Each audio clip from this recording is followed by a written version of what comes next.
தமிழகத்தில் கலவரத்தை தூண்டும் வகையில் அரசியல் கட்சி தலைவர்களை தொடர்ந்து அவதூறாக பேசி வரும் அண்ணாமலையை குண்டர் தடுப்பு சட்டத்தின் கீழ் கைது செய்ய வேண்டும் என அதிமுக மாநில செயலாளர் அன்பழகன் தெரிவித்துள்ளார். அதிமுக பொதுச் செயலாளர் எடப்பாடியாரை அவதூறாக பேசிய தமிழக பாஜக தலைவர் அண்ணாமலையை கண்டித்து புதுச்சேரி அதிமுக சார்பில் கண்டன ஆர்ப்பாட்டம் உப்பளத்தில் உள்ள அதிமுக தலைமை அலுவலகத்தின் முன்பு நடைபெற்றது. அதிமுக மாநில செயலாளர் அன்பழகன் தலைமையில் நடைபெற்ற ஆர்ப்பாட்டத்தில் 100க்கும் மேற்பட்ட அதிகாரிகள் கலந்து கொண்டு அண்ணாமலையின் உருவப்படத்தை கிழித்தும் செருப்பால் அடித்தும் தீயிட்டு கொளுத்தியும் கண்டன கோஷங்களை எழுப்பினர். தொடர்ந்து செய்தியாளர்களிடம் பேசிய அன்பழகன், தமிழகத்தில் கலவரத்தை தூண்டும் வகையில் அரசியல் கட்சி தலைவர்களை தொடர்ந்து அவதூறாக பேசி வரும் அண்ணாமலையை குண்டர் தடுப்பு சட்டத்தில் கைது செய்ய வேண்டும் என்றும் மத்திய பாஜக அரசு அண்ணாமலையை தலைவர் பதவியில் இருந்து நீக்க வேண்டும் என கூறினார். மேலும் புதுச்சேரிக்கு அண்ணாமலை வந்தால் தக்க பதிலடி கொடுப்போம் என எச்சரிக்கை விடுத்தார். இப்போ திராவிட முன்னேற்ற கழகத்திற்கும் பிஜேபிக்கும் இருக்கக்கூடிய மறைமுக உறவை நிலைநாட்டுவதற்காக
அவர்களை பற்றி அவதூறாக பேசி தமிழகம் முழுவதும் சட்டம் ஒழுங்கு சீர்குலைவு ஏற்படுகின்ற விதத்துல அண்ணாமலை தொடர்ந்து பேசி வருகின்ற இந்த ஒரு செயலுக்காக தமிழக அரசு அவரை குண்டர் தடுப்பு சட்டத்துல உடனடியாக கைது செய்யணும். ஏன்னு கேட்டா அவரால் சட்டம் ஒழுங்கு மிகப்பெரிய அளவில் சீர்குலைந்து இருக்கின்றது. இதே நிலை நீடித்தால் அண்ணாமலை அவர்களுக்கு எச்சரிக்கையாக சொல்கிறோம். அண்ணாமலை அவர்கள் புதுச்சேரி மாநிலத்தில் எப்போது கால் பதித்தாலும் அவர்களுக்கு புதுச்சேரி மாநில தலைமை கழகம் சரியான பதிலடியை நாங்கள் நிச்சயமா கொடுப்போம். ராஜீவ்காந்தி கால்நடை மருத்துவக் கல்லூரி மற்றும் ஆராய்ச்சி நிறுவனத்தின் 25வது பட்டமளிப்பு விழாவில் முதல்வர் ரங்கசாமி கலந்து கொண்டு 72 மாணவ மாணவிகளுக்கு பட்டங்களை வழங்கி பாராட்டினார். புதுச்சேரி ராஜீவ்காந்தி கால்நடை மருத்துவ கல்வி மற்றும் ஆராய்ச்சி நிறுவனத்தின் 25வது பட்டமளிப்பு விழா இன்று கம்பன் கலையரங்கில் நடைபெற்றது. இவ்விழாவில் முதலமைச்சர் ரங்கசாமி சிறப்பு விருந்தினராக கலந்து கொண்டு 72 மாணவ மாணவியர்களுக்கு பட்டங்களையும் தேர்வில் முதலிடம் பிடித்த மாணவ மாணவியருக்கு பதக்கங்களையும் வழங்கி சிறப்புரையாற்றினார்.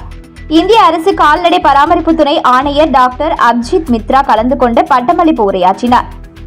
மேலும் கல்லூரியின் டீன் செழியன் ஆண்டறிக்கை வாசித்தார். இந்நிகழ்ச்சியில் சட்டப்பேரவைத் தலைவர் செல்வம், அமைச்சர்கள் ஜெயக்குமார், சாய்ஜே சரவணகுமார், சட்டமன்ற உறுப்பினர் அனிபால் கென்னடி மற்றும் தலைமை செயலர் சரத் சௌகான், கால்நடை பராமரிப்பு அரசு செயலர் ராஜு மற்றும் மருத்துவ பேராசிரியர்கள், மாணவ மாணவியர் பலரும் இவ்விழாவில் கலந்து கொண்டனர். இக்கல்லூரியில் புதுச்சேரி மட்டுமில்லாமல் கேரளா, மகாராஷ்டிரா, பீகார், உத்தரப்பிரதேசம், ஹரியானா, நாகாலாந்து, ராஜஸ்தான் போன்ற பல்வேறு பகுதிகளைச் சேர்ந்தவர்களும் பயின்று வருகின்றனர் என்பது குறிப்பிடத்தக்கது. புதுச்சேரியில் பூர்வீக ஆதி திராவிடர்களுக்கு வழங்கப்படும் இடஒதுக்கீடு சலுகைகளை புலம்பெயர்ந்த ஆதி திராவிடர்களுக்கும் வழங்க வேண்டும் என்ற நீதிமன்ற உத்தரவை அமல்படுத்த வேண்டும் என விசிக எம்பி ரவிக்குமார் புதுச்சேரி துணைநிலை ஆளுநரை சந்தித்து கோரிக்கை மனு அளித்தார். விழுப்புரம் நாடாளுமன்ற உறுப்பினர் ரவிக்குமார் புதுச்சேரி துணைநிலை ஆளுநர் கைலாசநாதனை இன்று ராஜ்நிவாசில் சந்தித்து மனு ஒன்றை அளித்தார். இதனையடுத்து ஆளுநர் மாளிகை வெளியே செய்தியாளர்களை சந்தித்த எம்பி ரவிக்குமார், புதுச்சேரியில் பல ஆண்டுகளாக புலம்பெயர்ந்த ஆதி திராவிடர்கள், பூர்வீக ஆதி திராவிடர்கள் என்ற பாகுபாடு இருப்பதால் கல்வி, வேலைவாய்ப்பில் இடஒதுக்கீடு இல்லாமல் புலம்பெயர்ந்த ஆதி திராவிடர்கள் புறக்கணிக்கப்பட்டு வருகிறார்கள். எனவே பூர்வீக ஆதி திராவிடர்களுக்கு வழங்கப்படக்கூடிய அனைத்து இடஒதுக்கீடு சலுகைகளையும் புலம்பெயர்ந்த ஆதி திராவிடர்களுக்கும் வழங்க வேண்டும் என்ற உச்சநீதிமன்ற தீர்ப்பு என்றும் புதுச்சேரியில் நடைமுறைப்படுத்த வேண்டும் என்றார். ஜிப்மரில் அண்டை மாவட்டத்தை சேர்ந்த நோயாளிகளுக்கு புற்றுநோய் உள்ளிட்ட உயர்வகை நோய்களுக்கு சிகிச்சை அளிக்க மறுக்கப்படுகிறது. அதனால் துணைநிலை ஆளுநர் தனது அதிகாரத்தை பயன்படுத்தி ஜிப்மருக்கு கூடுதல் நிதி பெற வேண்டும் என வலியுறுத்தி மனு அளித்ததாகவும், மனுவை பெற்றுக்கொண்ட துணைநிலை ஆளுநர் கைலாசநாதன் உரிய நடவடிக்கை எடுப்பதாக உறுதி அளித்ததாக ரவிக்குமார் எம்பி தெரிவித்தார். புதுச்சேரி மணவெளி தொகுதியில் மகாத்மா காந்தி தேசிய ஊரக வேலை உறுதி திட்டத்தின் கீழ் 3,83,000 ரூபாய் மதிப்பிலான பணிகளை சபாநாயகர் செல்வம் தொடங்கி வைத்தார்.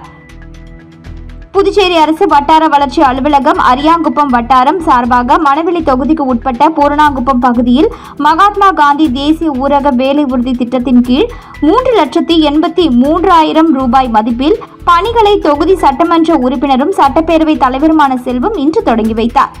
அதன்படி பூரணாங்குப்பம் பகுதியில் விஜயமாநகர் நிலம் முதல் உப்பனாறு வரை உள்ள வாய்க்காலை தூர்வாரி ஆழப்படுத்துதல் மற்றும் முழியான்குளம் முதல் உப்பனாறு வரை உள்ள வாய்க்காலை தூர்வாரி ஆழப்படுத்துதல் ஆகிய பணிகளை சட்டப்பேரவைத் தலைவர் தொடங்கி வைத்தார்.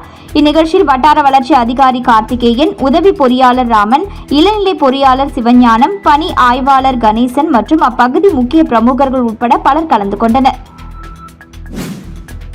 புதுச்சேரி பல்கலைக்கழகத்தில் PhD விண்ணப்பிக்க வரும் 7ஆம் தேதி காலக்கெடு நீட்டிக்கப்பட்டுள்ளது. புதுச்சேரி பல்கலையில் PhD படிப்புகளுக்கு நுழைவுத் தேர்வு அடிப்படையில் மாணவர் சேர்க்கை நடைபெறுகிறது. மேலும் காஞ்சிமா முனிவர் பட்ட மேற்படிப்பு மையம், vector control research centre, French ஆய்வு நிறுவனம், மதர் தெரேசா சுகாதார பட்ட மேற்படிப்பு மையம், காரைக்கால் ஜவஹர்லால் நேரு வேளாண் அறிவியல் நிலையம், மணக்குள விநாயகர் டெக்னாலஜி, ராஜீவ்காந்தி கால்நடை அறிவியல் நிலையம் உட்பட பல்வேறு நிறுவனங்களுக்கு சேர்த்தே பல்கலைக்கழகம் PhD நுழைவுத் தேர்வினை நடத்தி வருகின்றது.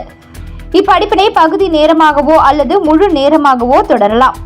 இந்த ஆண்டிற்கான PhD படிப்பிற்கு விண்ணப்பிக்க நேற்றுடன் கடைசி நாள் என்ற நிலையில் அதனை வரும் 7ஆம் தேதி வரை இணையதளம் மூலம் விண்ணப்பிக்கலாம் என குறிப்பிடப்பட்டுள்ளது. குடிமைப் பொருள் வழங்கல் துறையில் அமைச்சர் திருமுருகன் ஆய்வு செய்து அதிகாரிகளுக்கு ஆலோசனை கூறினார்.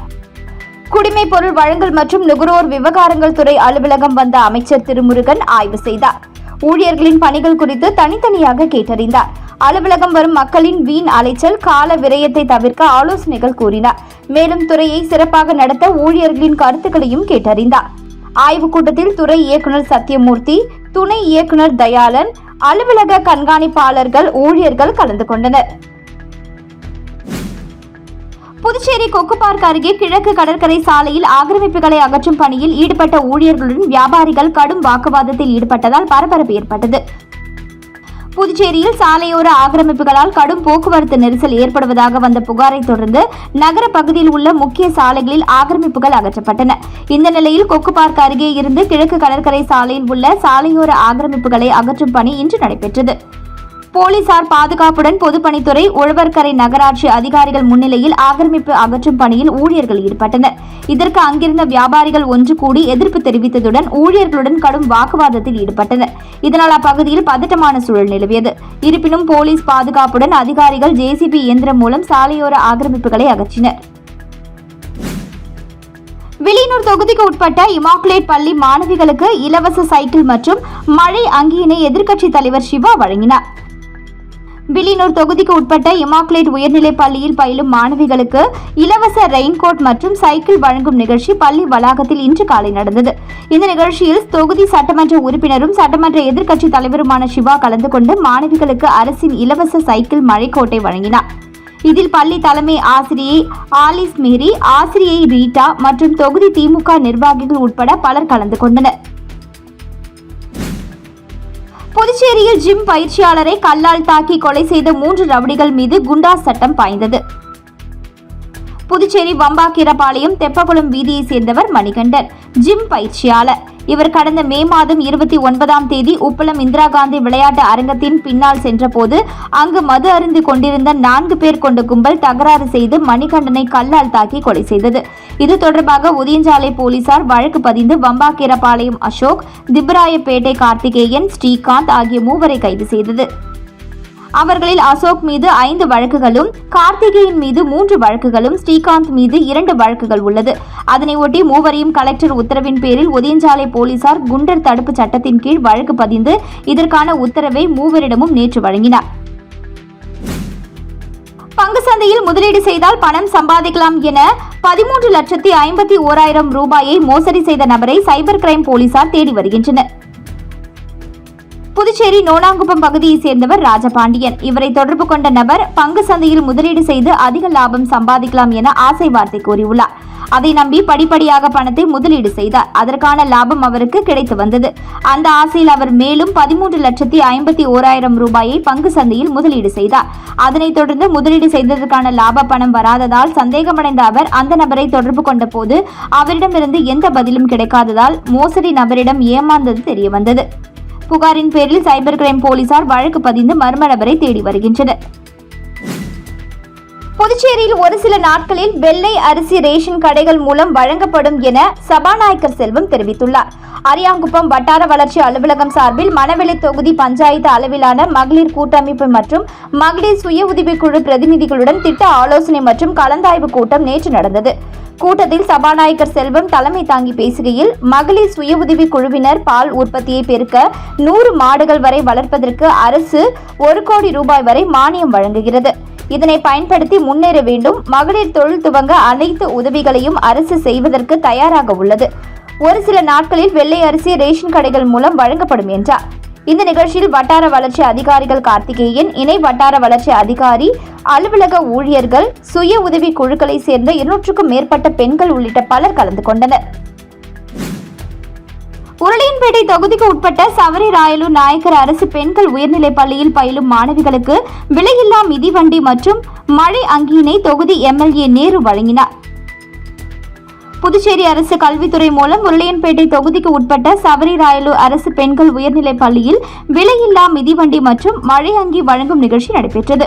பள்ளி தலைமை ஆசிரியர் இந்திரகுமாரி தலைமையில் நடைபெற்ற விழாவில் தொகுதி எம்எல்ஏ நேரு சிறப்பு அழைப்பாளராக கலந்து கொண்டு தலைமை தாங்கி மாணவிகளுக்கு விலையில்லா மிதிவண்டி மற்றும் மழை அங்கியினை வழங்கி வாழ்த்தினார். இந்நிகழ்ச்சியில் பள்ளி ஆசிரியர்கள், மனிதநேய மக்கள் சேவை மையத்தின் நிர்வாகிகள் உட்பட பலர் கலந்து கொண்டனர்.